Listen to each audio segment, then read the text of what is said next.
1 yil oldi mana shu oilani pasportini biz olib qo'ygandik va 1 yil ichida nimalar qilib berganimni hozir men ko'rsatmoqchiman xalqga.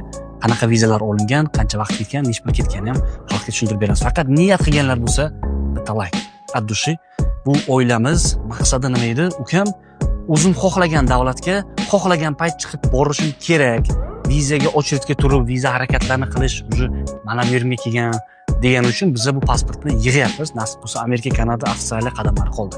Demak, bugun свежий Ispaniya vizalari chiqqan. Viza multiviza chiqqan Ispaniya.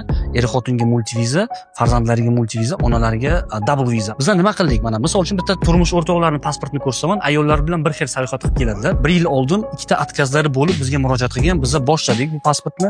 Nima kirdi chiqdilarini ko'ring. Turkiyalar bor, Turkiya UAE, mana Schengen birinchi Germaniyaning 10 kunlik vizasini olib berdik, borib keldilar.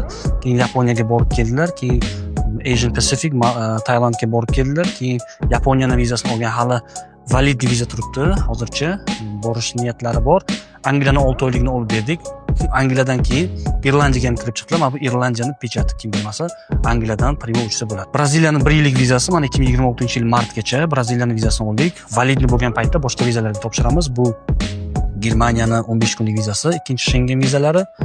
Afrikaning vizasini kim ko'rmagan bo'lsa, Afrikaning vizasi juda ham chiroyli. Angliyaning oldingi mustamlakasi bo'lgan. Hozir mana свежий Schengen vizamiz bor, multiviza. Bu pasportda demak 1, 2, 3, 4, 5 tacha varaq qolgan. Xuddi shunaqa ayollarda ham pasportlari to'lgan bir xil. Nasib bo'lsa buni Amerika, Kanada afsarlarigacha ko'taramiz. Mehnatimiz 1 yil 2 oycha vaqt ketdi. Bizga kelguncha ikkita Schengendan отказ bor.